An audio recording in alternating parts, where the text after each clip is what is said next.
여러분, 우리가 명절이 되면 자연스럽게 우리 인생을 되돌아보지 않습니까? 시간 여유가 있고 또 가족들이 모여서 요즘 어떻게 살아가는지를 이야기하니까 자연스럽게 인생을 되돌아봅니다. 어떻게 하면 좀 우리가 잘 살 수 있을까요? 온전하게 살 수 있을까요? 톨스토이가 쓴 인생론에 보면 이런 이야기가 나오죠. 인도의 우화라고 이야기를 합니다. 한 사람이 사자에게 쫓겨갑니다. 그러다가 깊은 우물에 빠집니다. 우물에 빠지다가 이 우물 벽에 나와 있는 나뭇가지에 걸려서 다행히 그것을 붙잡습니다. 근데 이렇게 휘청휘청하면서 그 나뭇가지를 보니까 나뭇가지가 약해요. 약한 데다가 흰 이 쥐가 나와가지고 그것을 갉아먹고 있습니다. 밑바닥은 시면을 모르는 깊은 데다가 또 뱀들이 득실거리고 있는 그러한 밑바닥입니다. 내가 붙잡고 있는 것은 언제 떨어질지 모르는 것이죠.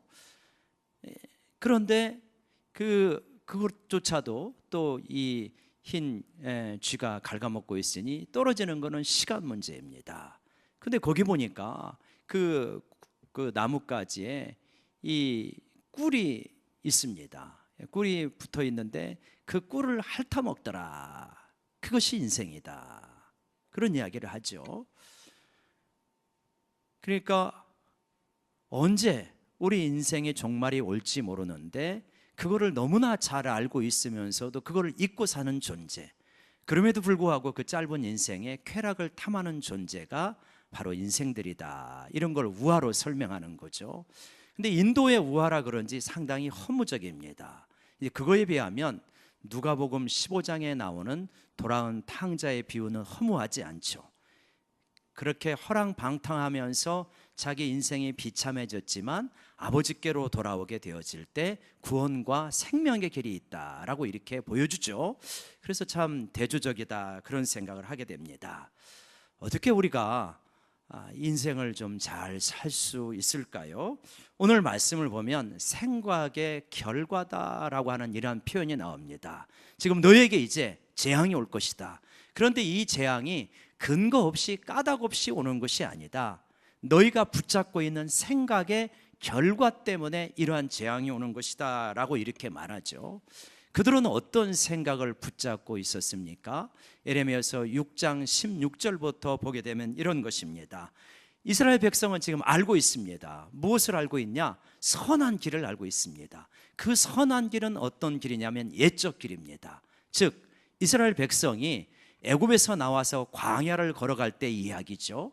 하나님께서 이스라엘 백성을 바로의 압제에서 해방시키십니다. 홍해를 건너가게 하시죠. 그리고 광야에서 만나를 주십니다. 낮에는 구름 기둥으로 보호하시고요, 밤에는 불 기둥으로 보호하시며 인도하십니다. 그러한 하나님께서 너무나 놀랍게 인도하셨던 그 길을 그들은 알고 있는 거예요. 역사 속에서 경험한 거예요. 그런데 그 길을 따라가지 않습니다. 하나님을 따라가지 않아요.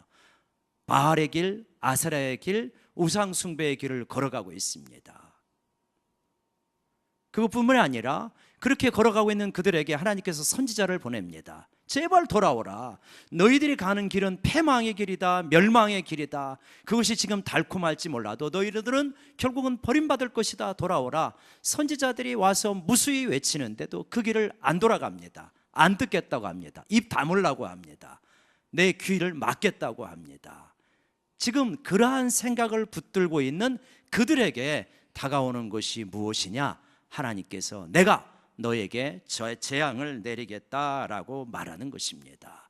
이스라엘 백성은 분명히 알고 있는 거죠. 유다 백성은 알고 있습니다. 어떤 것이 하나님께서 함께 하시는 길이고 우리에게 참 생명을 주는 길인가. 그런데 그 길을 안 가겠다고 합니다. 나는 지금 우상 앞에서 누리는 쾌락의 길, 죄악의 길, 탐욕의 길, 이 길이 내 고집대로 내 마음대로 살아가는 이 길이 너무 좋다. 그래서 안 돌아가겠다고 하는 것이죠. 결국 그들은 그러한 생각을 붙잡은 결과로 망하게 된다라고 하는 것을 예레미야에서 말씀하고 있습니다. 얼마나 안타깝습니까? 알고 있는데, 선한 길을 아는데 그 길을 안 가는 것입니다. 근데 이 안타까움이 유다 백성만의 안타까움은 아니다. 우리들도 이런 안타까운 길을 걸어갈 때가 있죠. 내가 분명히 압니다. 하나님이 원하시는 길, 내가 잘 되는 길, 내가 참 생명을 누리는 길이 어떤 길인지 알잖아요. 그런데 고집을 피우고 안 갈 때가 많습니다. 여러분 어떻습니까? 우리의 삶 속에서 영적으로 충만했던 시절이 있었죠. 말씀만 보면 너무 좋고 시간 가는 줄 모르고, 예배드리는 것이 기다려지고, 찬양하는 것이 너무나 좋고, 말씀을 읽으면 어떻게 이대로 순종할까를 고심하고, 그래서 내 마음속에 나도 모르게 기쁨이 흐르고 어디서 오는지 모르는 평화가 넘쳐나고 입으로는 찬양이 나오고, 이러한 삶을 살았던 적이 있습니다. 그런가 하면 또 이런 때도 있을 수 있죠. 혹시 그런 시절이 있었는데 나도 모르게 내가 뭐 의식을 한 것은 아닌데 입을 벌렸다 하면 나도 모르게 욕이 나오고 거친 소리가 나오고 쌍시옷이 나오고, 만약에 이렇다고 한다면, 나도 모르게 그것이 나온다고 한다면 무슨 말이겠습니까? 지금 너의 마음의 상태는 너무나 지금 황폐해 있구나, 네가 너무 지금 분노 가운데나 혹은 어떤 그 고통 가운데, 원망 가운데 네가 지금 그렇게 살아가고 있구나, 그러니 너도 의식하지 못하는 가운데서 그런 거 나오는 거 아니냐, 이걸 보여주는 거죠. 여러분, 만약에 그렇다면 우리는 돌아가야 됩니다. 내가 정말 그렇게 평화롭고 기쁨이 넘치고 감사가 넘치고 말씀이 좋고 예배가 좋았던 그 시절로 돌아가야 되지 않습니까? 왜 그렇게 우리가 그 길에서 벗어나는지 한번 생각해 봐야 됩니다. 너무 분주하게 사시진 않았습니까? 너무 이 세상 일로 하나님도 잊어버리다시피 하면서 예배와 기도와 찬송과 이런 거 다 잊어버리다시피 하면서 혹시 살지는 않았는지, 혹시 더 높은 성공을 위하여서 내 자녀들을 좀 더 잘 교육하기 위하여서 그렇게 살아가서 하나님을 잊어버리고 살았던 것은 아닌지 한번 되돌아봐야 됩니다. 여러분, 우리 그리스도인의 행복이 무엇입니까? 영적으로 충만한 상태, 하나님과의 친밀감을 느끼고 하나님 앞에 찬양하고 예배하고 그랬을 때 우리 마음속에 그런 마음이 들잖아요. 하나님, 지금 차라리 오셨으면 좋겠습니다, 이런 마음 들지 않습니까? 정말 영적으로 충만한 상태가 우리들이 진짜 행복한 상태다. 그런데 내가 너무 이 세속적인 생각에 붙들려서 빨리 성공해야 되고 빨리 집을 마련해야 되고 좀 더 아이들을 잘 교육시켜야 되고 이런 것들에 많이 붙들리고, 혹은 이런 정도가 아니라 이 세상의 쾌락과 제약에 붙들려서 살아가서 내가 정말 엉뚱하고도 잘못된 생각을 붙들고 있다면 여러분, 돌아서는 저희 모두가 되기를 원합니다. 잘못된 생각을 붙들고 있으면 그 생각의 결과를 맛볼 수밖에 없습니다. 내가 지금 붙들고 있는 생각은 좋은 것들을 불러들이는 생각인가, 아니면 혹시라도 재앙을 불러들이는 생각인가, 잘 성찰해야 되라고 말씀하고 있는 거죠.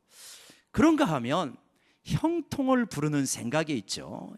이스라엘 백성의 생각은 재앙을 부르는 생각이었지만 형통을 부르는 생각이 시편 1편 1절부터 3절까지 있는데요, 우리 한 절씩 한번 음미하면서 같이 읽어보도록 하십시다. 시편 1편 같이 읽읍시다. 복 있는 사람은 악인들의 꾀를 따르지 아니하며 죄인들의 길에 서지 아니하며 오만한 자들의 자리에 앉지 아니하고. 진짜 복 있는 사람은 어떤 사람들이냐? 이 죄와 악의 길에서 자꾸 멀어지는 사람이 복 있는 사람이라는 것입니다. 그런 사람이 형통해진다는 거예요. 그러니까 저기로 자꾸 가까이 가는 사람은 재앙을 지금 자꾸 불러들이고 있는 거죠. 2절이죠. 오직 여호와의 율법을 즐거워하여 그의 율법을 주야로 묵상하는도다. 악한 생각들은 자꾸만 멀리하고 하나님의 율법을, 말씀을 즐거워하면서 주야로 그거를 되뇌이며 살아가는 자들입니다. 그들은 어떤 결과, 이 생각을 붙들고 있는 사람은 어떤 결과를 얻게 되어집니까? 3절입니다. 같이요. 시작. 그는 시냇가에 심은 나무가 철을 따라 열매를 맺으며 그 잎사귀가 마르지 아니함 같으니 그가 하는 모든 일이 다 형통하리로다. 예, 그가 하는 모든 일이 다 형통한 삶, 그 행사가 다 형통한 삶이 얼마나 복된 삶입니까? 얼마나 기쁨에 찬 그런 삶이겠습니까? 여러분, 저는 목회를 하면서 이런 것들을 많이 깨닫습니다. 저분을 보면 그렇게 능력이 출중하지 않아요. 뭐 빽이 있는 것도 아닙니다. 뭐 엄청나게 다른 사람보다 의지가 강해가지고 지독하게 노력하는 것도 아닙니다. 그런데 상당히 형통한 삶을 삽니다. 그런가 하면 어떤 사람은 상당히 뛰어난 재능을 가지고 있습니다. 배경도 괜찮습니다. 교육도 괜찮게 받았습니다. 그런가 하면 그런데 삶이 좀 너무 힘겨워요. 어려워요. 왜 그럴까? 곰곰이 생각해 보면 결국 이것이 단순히 물질만을 말하는 게 아닙니다. 우리의 행복을 구성하는 요소들은 여러 가지가 있지 않습니까? 무엇보다도 마음의 평화가 있는 것이고, 또 가족과의 온전한 관계가 있는 것이고, 내 생업에 만족하는 것이고, 적절하게 이 세상의 것들을 많지는 않다 할지라도 누리며 사는 삶, 우리게 보통 사람들이 말하는 형통한 삶 아니겠습니까? 그게 어떻게 주어지고 어떻게 안 주어지느냐, 이걸 보면 아, 그렇구나. 단기간에는 모르는데 장기간을 놓고 보면 분명해지더라고요. 하나님을 사랑하고 율법을 사랑하고 그 말씀대로 살아가려고 하는 사람은 결국은 그 행사가 단기간은 아니지만 장기간에 걸쳐서 형통해진다는 걸 믿으시기 바랍니다. 반대로요, 하나님의 말씀 무시하고 은밀하게 죄를 짓고 은밀하게 악한 생각을 품고 계속하여서 무엇인가 하나님 앞에 불편한 마음을 가지고 계속 살아가면 그 삶이 자꾸만 피폐해져 갑니다. 관계가 자꾸만 피폐해져 가고 내면이 자꾸만 어려워지는 것이죠. 결국은 뭐냐? 우리 인생은 뭐냐? 지금 내가 누리고 있는 이 삶은 무엇이냐면 생각의 결과예요. 내가 10년 전, 20년 전에 어떤 생각을 붙들고 살아왔느냐에 따라 가지고 생각은 씨앗이라고 볼 수 있잖아요. 그 씨앗을 심은 그대로 거두게 되어지는 것입니다. 물론 우리 외부적인 환경, 토양, 뭐 햇빛, 비 이런 것 중요하겠죠. 우리 공동체 전체적으로 이 나라에 주시는 어떤 환경도 중요하겠지만 보통의 경우에는 내가 어떤 생각의 씨앗을 붙들고 살아가느냐, 그것이 발화가 되어지고 가지가 자라고 꽃이 피고 결국은 열매를 거두게 되어진다. 그래서 저는 우리 모두가 하나님께서 우리에게 붙들기를 원하는 생각, 그리고 그것이 형통을 가져온다는 것을 믿고 하나님께서 원하시는 그 생각을 붙드시기를 주의 이름으로 축원합니다. 우리 옆 사람 바라보면서 하면 격려합시다. 하나님이 기뻐하시는 생각을 붙드시다. 그러면 하나님이 기뻐하시는, 그래서 우리가 붙들어야 되는, 그래서 형통을 누리게 되는 그 생각들은 무엇일까요? 여러 가지가 있겠죠. 굉장히 많지만 최근 우리 공동체에 하나님께서 주시는 그러한 여러 가지 일들을 생각하면서 아프신 분 많죠. 사고, 또 안 좋은 진단, 뭐 여러 가지 있지 않습니까? 그런 걸 생각하면서 하나님께서 우리에게 붙들기를 원하는 생각은 무엇인가를 한번 생각해 봅니다. 첫 번째로 한번 따라해 봅시다. 영혼과 인생. 영혼에 비해서 우리 인생이 얼마나 짧은지를 알아야 된다고 하나님은 우리에게 반복해서 말씀해 주십니다. 이거 모르는 사람이 있을까요? 영혼부터 영혼까지가 얼마나 깁니까? 상상도 할 수 없죠. 근데 그에 비해서 우리 인생은 너무나 짧습니다. 얼마나 짧은지요? 시편 89편 47절에서 시인은 우리 인생이 얼마나 짧은지 이렇게 말하고 있습니다. 같이 읽읍시다. 시작. 나의 때가 얼마나 짧은지 기억하소서. 주께서 모든 사람을 어찌 그리 허무하게 창조하셨는지요. 뭔가 되는 것 같은데, 뭔가 좀 할 것 같은데 벌써 인생이 다 마무리가 되었다는 거예요. 왜 그런 이야기 있잖아요. 버스를 탔는데, 지하철을 탔는데 할머니 여기 앉으세요. 할아버지 여기 앉으세요. 내 마음은 아직 20대인데 나는 아직도 인생에 대한 비전이 가득한데 할머니 여기 앉으시라니, 할아버지 여기 앉으시라니. 우리 목사님들이 제일 듣기 싫어하시는 게 뭔지 압니까? 노 목사님 나오시겠습니다. 그게 아주 듣기 싫어한대요. 참 인생이 짧아요. 금방입니다. 너무나 짧은 거죠. 그 너무나 짧은, 아까 그 처음에 인도의 우화에서 나온 것처럼 언제 부러질지 모르는 가지에 매달려 있는 인생. 그런데도요, 그 짧은 인생에 우리는 부귀영화를 탐합니다. 이 짧은 인생을 부귀영화를 쫓다가 놓쳐버리는 경우들이 얼마나 많은지 몰라요. 시편 103편 15절에 부귀영화가 얼마나 헛된 것인가 라고 하는 것을 또 이렇게 말씀해 주고 계시죠. 같이 한번 읽어봅시다. 인생은 그날이 풀과 같으며 그 영화가 들의 꽃과 같도다. 인생은 그날이 풀과 같대요. 베어놓고 나면 금방 말라 비틀어져서 아무 쓸모가 없는 거예요. 그 영화가 들의 꽃 같대요. 들의 꽃이 뭐 굉장히 아름다운 것 같지만 조금만 시간만 지나면 언제 그랬냐, 지저분하게 낙화가 뿌려져 있어요.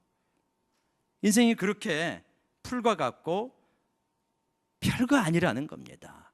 그런데 그런 것들을 알고 있는 너희들이 어떻게 그렇게 인생에서 이 부귀영화만 다 쫓다가 인생의 진실을 놓쳐버리느냐. 그 짧은 인생을 살면서 왜 그렇게 서로 미워하고 서로 상처받고 원망하고 그렇게 살아가느냐.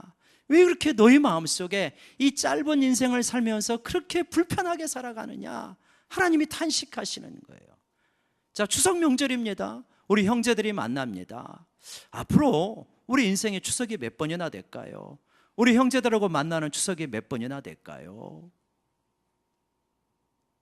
지금 내가 만약에 60대라면 뭐 앞으로 한 20 몇 번 지나지 않겠습니까?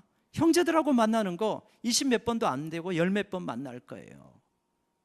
그런 거를 좀 이해한다면 서로 좀 격려하고 축복하고 그러면서 이렇게 좀 지내야 될 텐데, 뒤에서 시기하고 수근수근거리고 미워하고 가고 나면은 서로 원망하고 불편하게 가고, 얼마나 인생이 어리석은가. 여러분, 이렇게 짧고 허무하게 살아가는데 여러 가지 것 때문에 너무 미워하지 않는 그러한 삶을 우리가 살아가야 되겠다. 돈 몇백만 원 때문에 형제 미워하시는 분이 혹시 있을지도 모릅니다. 제가 누군가를 알고 이야기하는 건 아니고요, 그냥 설교 준비하는 가운데 우리 가운데 흔히 있는 이야기니까 하는 이야기죠. 돈 얼마 때문에 그 돈 없어도 살아가는데 형제를 너무 미워하는 거예요. 심지어는 의절하는 거예요. 이 짧은 인생을 살면서 너무 스트레스를 많이 받고 살아가는 거예요. 돈이 없어서 스트레스 받고, 건강이 안 좋아서 스트레스 받고, 일이 힘겨워서 스트레스 받고, 내 자식이 내 마음대로 안 된다고 스트레스 받고. 그래서 명절이 이렇게 오랫동안 쉴 수 있는데 좀 즐겁고 기뻐하고 감사하면서 보내야 되는데 전혀 그렇지 않은 거예요. 여러분, 어느 순간 하나님이 우리에게 깨닫게 해주시는 거예요. 너 그렇게 인생을 암울하게만 살 거냐? 네 인생 짧은 인생인데 그렇게 매사를 불평하고 원망하고 부정적으로 생각하다가 내 앞에 올 거냐? 네 인생 짧다. 네 젊은 날 짧다. 너 성경 읽은 날 얼마 남지 않았다. 너 힘있게 기도할 날 얼마 남지 않았어. 좀 기뻐하다가 감사하다가 나 바라보고 살다가 오지 않겠느냐. 생각해보면 암울하게 우울하게 산 게 억울한 거예요. 그 짧은 인생을 살면서. 그러지 않습니까? 여러분, 그러면서 그냥 네 현실은 너무 어려워도 그냥 너 스스로 자유하면서 살아라, 이게 아니에요. 성경은 가난한 것 때문에 스트레스를 많이 받으시잖아요. 우리 주님은 뭐라고 말씀하십니까? 가난한 자는 복이 있나니 하나님의 나라가 그의 것이라는 거예요.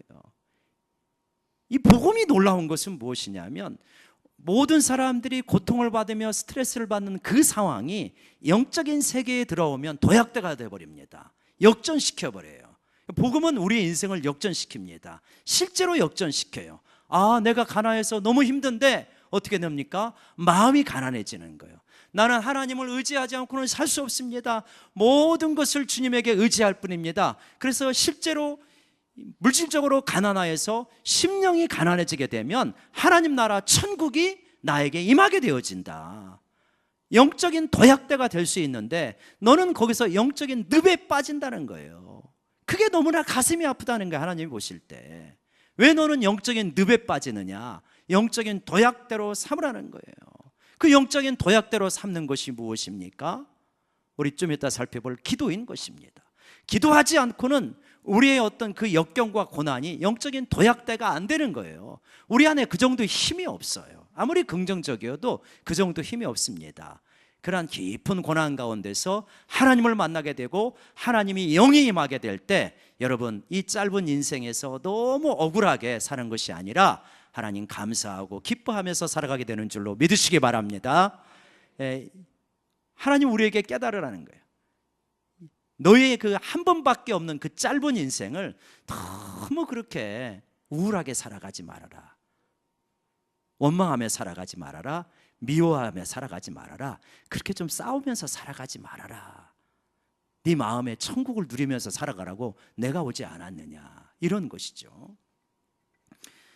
여러분, 그런데요, 이 짧고 이 허무한 인생을 살아가면서 왜 이렇게 하나님은 우리 인생 가운데 고난을 많이 허락하시는지 모르겠습니다. 욥기 5편, 욥기 5장 7절에 보면 시인은 이렇게 우리 인생의 고난에 대해서 말해요. 개역판인데요, 개역 개정이 아니고 개역판인데 한번 같이 읽어봅시다. 시작. 인생은 고난을 위하여 났나니 불티가 위로 나름 같으니라. 기가 막힌 표현입니다. 인생은 행복을 위하여서 난 게 아니고 고난을 위해서 났대요. 얼마나 고난이 많으면 이런 고백을 하겠습니까? 그런데 불티가 위로 나르는 것 같대요. 장작불을 피면 불티가 위로 날아가잖아요. 필연적이잖아요. 우리 인생의 고난이 그렇게 필연적으로 수반되어진다. 그렇게 지혜자가 말하는 것이지요. 시편 90편에서는 모세는 그렇게 말합니다. 인생이 70이요 강건하면 80일지라도 그 자랑이 수고와 슬픔뿐이라고 그러네요. 아니 7, 80년 살게 해주셨는데 그 자랑할 게 수고하고 슬픔밖에 없으니 얼마나 기가 막힌 인생입니까? 얼마나 탄식합니까?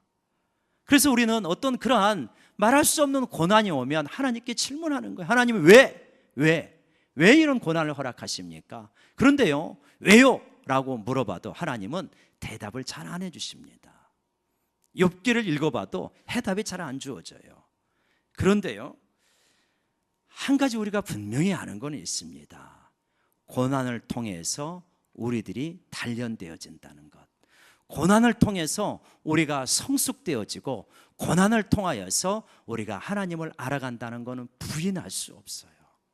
우리가 잊어버려서 그렇지요. 아마 그랬을 거예요. 어린아이가 일어나기를 수백 번 수천 번 연습하지 않습니까? 계속 일어나다가 방아를 찧잖아요. 아이쿠, 앞으로도 넘어지고 뒤로도 넘어지고 옆으로도 넘어지고. 근데 그 아이가 어른과 같이 철이 들어서 나 이 고난이 너무 힘드니까 일어서는 연습 안 할란다, 걷는 연습 안 할란다. 그러면 어떻게 될까요? 평생 그렇게 살아가겠죠. 하나님이 우리 인생에 고난을 세팅해 놓으셨어요. 그래가지고 누구나 피할 수가 없어요. 인생은 어렵습니다. 그런데 그 고난 가운데서 누구나 성장하게 됩니다. 아마도 그런 것이 아닐까 싶어요. 히브리서에서 말씀하고 있는 것처럼 이 세상에서 고난을 그렇게 받으면서 우리는 깨닫게 됩니다. 아, 내가 살 집은 이 세상에 있는 게 아니구나. 내가 영원히 살 집은 이 세상에 있는 것이 아니고 이 땅은 나그네 삶이고 나는 영원한 하나님 나라가 나의 도성이요, 거기 가서 살아야 되는 존재이구나. 아마 그게 없다면요, 이 땅에서 천년 만년 살려고 계획할 거요. 이 땅에 많은 성을 짓고 뿌리를 최대한 깊이 박고 그러면서 더 많이 누리려고, 더 많이 욕심부리고 더 많이 쾌락을 누리려고 살아가려고 하지 않을까요? 하나님께서 인생을 왜 이렇게 허무하게 만드셨을까? 이렇게 짧게 만드셨을까? 하나님께서 그 인생 가운데 왜 고난을 허락하실까? 뒤집어서 생각해 보니까 이래요. 만약에 하나님께서 이 창세기에 나오는 사람들처럼 우리를 1000년, 2000년 살게 하시면 어떨까? 그리고 에덴 동산에 있는 것처럼 고난이 그런 가운데 없다면 어떻게 될까? 우리가 굉장히 유토피아를 만들 것 같죠? 아닌 것 같아요. 진짜 괴물들이 많이 나올 것입니다. 어떻게 할 수 없는 괴물들이 얼마나 많이 나오고, 그러면 이 세상은 얼마나 지옥같이 변할까? 그래도 뒤집어서 생각하면 7, 80년밖에 안 살기 때문에 우리가 그 정도밖에 타락을 안 한다고 볼 수 있어요. 더 많이 살면 더 이상하게 내면이 진짜 황폐한 그런 사람이 될지도 모르죠. 고난이 있으니까 그래도 조금 겸손해지는 겁니다. 하나님 찾는 거예요. 영혼을 생각하는 거예요. 그게 없으면요, 영혼 생각하겠습니까? 그저 이 땅이 전부인 줄 알고 어떻게든 돈 많이 벌어가지고 더 넓게, 더 편하게, 더 많이 보면서 살려고 하지 않을까요? 우리 인생에 그 아픔들이 우리에게 있다 보니까 그것이 꼭 나에게 직접 오는 것일 수도 있고 아닐 수도 있고 간접적으로 올 수도 있고, 그래서 우리가 영혼을 사모하는 마음, 하나님 앞에 인생의 진실을 직면하게 되는 계기가 되어지는 것 같습니다. 그러면 이렇게 짧은 인생, 그런데도 고난이 필수적인 것처럼 수반되는 이런 인생을 살면서 우리가 어떻게 살아야 되는가? 아까 말씀드린 것처럼 이러한 고난과 아픔이 찾아올 때 우리 고뇌하고 탄식하지만 그 가운데 우리의 한계를 인식하고 하나님 앞에 나가야 됩니다. 하나님, 인생이 도대체 무엇입니까? 왜 나를 이 인생 가운데 이 삶을 허락하셨습니까? 나는 무엇을 위해서 살아야 됩니까? 나의 창조주가 되시는 그 하나님 앞에서 피조물의 본분을 기억하고 자기의 정체성을 기억하고 하나님 앞에 엎드리게 되는 것입니다. 그래서 이것이야말로 가장 인간적이고 가장 인간적인 삶의 방식이 아닐까. 나는 참 피조물이구나, 한계가 있는 존재이구나, 고난 앞에 꼼짝 못하는 존재이구나, 이러한 시련 앞에 그 내가 있다고 생각했던 믿음이 정말 어떻게 보면 송두리째 흔들릴 수 있는 그러한 약한 존재이구나 하는 것을 깨닫게 되는 거죠. 그래서 야고보 사도는 야고보서 5장 13절에 이렇게 말씀하고 있는 것입니다. 같이 한번 읽읍시다. 시작. 너희 중에 고난을 당한 자가 있느냐? 그는 기도할 것이요, 즐거워하는 자가 있느냐? 그는 찬송할지니라. 여러분, 다행히 우리 가정에 별로 그렇게 고난이 없다고 한다면 이번 명절에 하나님 앞에 나아가서 찬송하며 하나님 앞에 마음껏 기뻐하시기를 바랍니다. 마음껏 기뻐하고 감사하고 축복하고 우리의 특권이죠. 그러나 혹이라도 고난 가운데 있습니까? 기도하라는 겁니다. 그런데 고난과 또 즐거워하는 것이 우리 인생에는 겹쳐서 오지 않습니까? 근데 그럴 때마다 그 반응이 무엇이냐? 하나님 앞에 반응이라는 거예요. 하나님 앞에 나아가서 찬송하고 하나님 앞에 나아가서 기도하고. 왜냐? 네가 어디서 왔느냐? 네가 어디로 가겠느냐? 너는 나로부터 이 땅에 왔고 결국은 네 인생의 마무리하고 나에게 올 것이다 라고 이렇게 말하는 것이죠. 우리 인생의 짧은 가운데 허무한 가운데서도 고난을 당할 때 우리가 하나님 앞에 기도하면 어떻게 되어집니까? 기도야말로 가장 인간적인 삶의 방식이다, 우리의 존재의 양식이다, 이렇게 말씀을 드리는데, 기도하면 어떻게 되어집니까? 고난 가운데 도약의 역사가 일어나게 됩니다. 이걸 통하여서 하나님을 깊이 만나게 되고, 그리고 우리 인생의 진실을 비로소 깨닫게 되어지죠. 평안한 가운데 우리나라의 현실은 누가 더 잘 압니까? 부유한 사람이 우리나라의 현실을 잘 압니까? 정말 하루 벌어서 하루 먹고 살기도 힘든 사람이 우리나라의 현실을 잘 압니까? 말할 것도 없죠. 우리 인생의 진실도 마찬가지죠. 내가 만사가 형통하고 걱정할 것이 하나도 없으면 인생이 그저 좋은 것이라고만 생각하고 그렇게 살아가지 못하는 사람을 판단하기 일쑤입니다. 아니래서, 게을러서, 의지가 약해서, 믿음이 없어서, 기도를 안 해서 네 인생은 그렇게 어려운 것이다 라고 판단하기 일쑤죠. 그러나 내가 고난 가운데 있으면 그런 것이 아니구나, 인생이란 이런 것이구나 라고 생각하게 되어지는 거죠. 인생의 진실을 깨닫게 되어지고 슬픔을 이기는 법을 배우게 되어집니다. 그러면서 우리의 속에 억눌렸던 이 감정들을 하나님 앞에 다 토하게 되어지죠. 시편 109편이 있습니다. 너무나 힘들고 어려우실 때 시편 109편을 읽어보십시오. 기가 막힙니다. 시편 109편의 저자는 원수들로부터 많은 고난을 당했던 것 같아요. 그래가지고 막 이 한풀이를 하나님 앞에 합니다. 어떻게 성경에 이런 이야기가 있지? 원수를 사랑하라고 하는 이야기만 있는 줄 알았는데 이런 이야기도 있구나. 그래가지고 막 그 저주를 쏟아부어요. 저 원수들의 막 고아가 되어지고 막 아내는 막 납치당하게 하시고 막 다 패망하게 하시고 그의 기도는 저주가 되게 하시고 뭐 그렇게 막 저주를 쏟아붓습니다. 무시무시합니다. 왜 그렇습니까? 너무 힘겨우니까. 그거를 사람들 앞에 내놓으면 부끄러우니까. 그거를 사람들 앞에 내놓으면 비난을 받으니까. 그걸 사람들 앞에 내놓으면 내가 결국은 버림받게 되어지니까 차마 사람들 앞에 내어놓을 수가 없는 거예요. 그러나 누구 앞에는 내어놓을 수 있습니까? 하나님 앞에.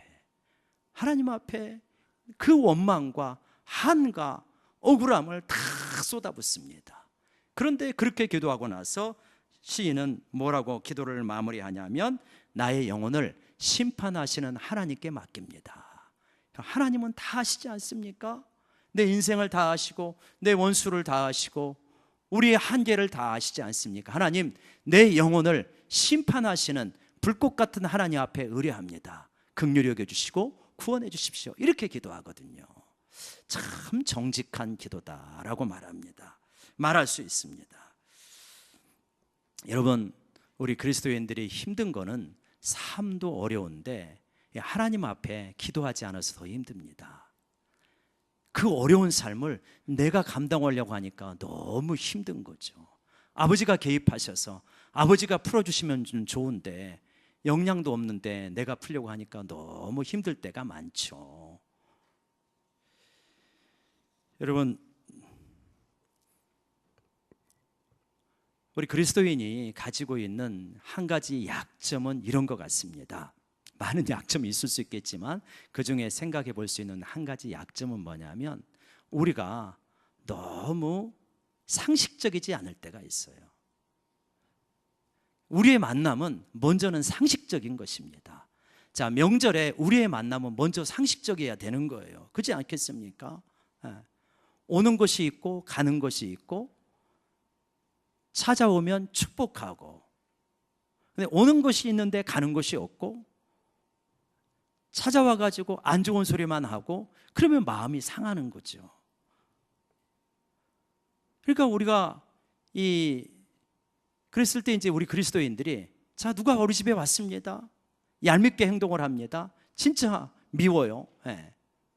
근데 이제 우리 그리스도인들이 그 미운 것을 바라보면서 어떻게 행동하게 됩니까? 자칫하면 이럴 수가 있죠. 이 부분은 조금 미묘한 부분인데 내가 아까 찬양을 불렀던 것처럼 내가 없고 예수님만 있으면 된다. 그래서 내 감정을 송두리째 부인하는 것이죠. 여러분, 아무든지 나를 따르려거든 자기를 부인하라라고 했을 때는 내가 사라지는 것입니까? 내 감정이 없어지는 겁니까? 저 사람이 나한테 진짜 무례하게 하는데 나는 그 순간에도 아무런 감정이 없는 사람처럼 그렇게 행동하는 게 그리스도인다운 삶의 방식인가? 라고 하는 질문입니다. 그게 아니라는 거예요. 예수님을 따를 때 내가 없어진다는 것은 무슨 내가 없어지냐? 내 감정과 내 존재 자체가 없어지는 것이 아니라 나의 옛사람, 나의 이기적이고 나만 알고 그러한 이 어린아이와 같은 나의 옛사람이 없어지는 것이지 주님 안에서 새롭게 된 존재가 없어지는 게 아니죠. 그러면 새롭게 된 존재는 어떻게 되는 것입니까? 새롭게 된 존재는 우리 가족이 모였을 때 진짜 서로를 아끼고 모이는 것이 즐겁게 만들어가는 게 새로운 존재예요. 그러면 그 존재로서 반응을 하는 거예요.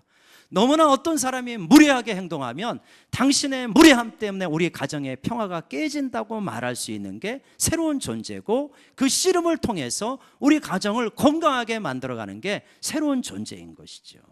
그게 하나님이 기뻐하시는 방식이 아니겠습니까? 불의가 우리 가정을 괴롭히고 있는데, 한 사람의 무례함이 우리 공동체를 괴롭히고 있는데, 한 사람의 악함이 우리 가정을 파괴하고 있는데, 나는 없고 예수만 있으면 된다라고 하는 게 아니라는 거예요. 그때는 새로운 존재로서 나와 함께 하시는 하나님을 의지하면서 우리 가정을 황폐하게 만드는 그 불의에 대해서 싸우고 물리치고, 그러면서 하나님의 도움을 간구하는 것이, 그것이 참된 기도하는 하나님의 백성의 모습이라고 저는 믿습니다. 여러분도 믿으십니까? 그게 옳을 거예요. 그래서 우리 가정이 하나님께서 천국을 만들어 주시지만 우리도 하나님 앞에서 기도하는 자로서 그걸 만들어가는 거죠. 진짜 우리 가정이 복된 가정으로. 그래서 너무나 무례하게 행동하는 작은 어머니에게 경고를 하고, 너무나 조카들의 마음을 상하게 하는 시아주버니에게 정말 진심 어린 권면을 하고, 그래서 우리 가정이 모일 때 진짜 행복할 수 있고 서로를 격려하고 축복하는, 이런 것이 어디에서 나오느냐? 말씀을 묵상하고 기도하는 가운데 나오게 되어진다고 확신하는 것입니다. 여러분, 우리 인생은 짧죠. 한 편밖에 안 됩니다. 그런데 그 인생 속에 고난이 많습니다. 그래서 참 힘들죠. 그러할 때 우리들이 해야 될 것은 무엇입니까? 탄식하고 암울하게 사는 것이 아니라 정말 그 순간에 하나님 앞에 엎드리고 나아가는 저희 모두가 되기를 원합니다. 그래서 그 고난의 자리가 우리 인생의 도약다가 되는 것입니다. 그래서 내 마음속에 주님이 함께 하시는 그 평화를 누리게 되어지는 것, 그것이 하나님께서 우리에게 원하시는 생각이라고 믿습니다. 그리고 그 생각을 붙들게 되어질 때는 여러분, 생각의 좋은 결과물을 우리가 얻게 되리라 믿습니다. 지금 당장은 아니더라도 5년, 10년, 20년 하나님의 말씀을 붙들고 씨름하면 좋은 결실들을 거두는 인생이 되리라 확신합니다. 기도하십시오.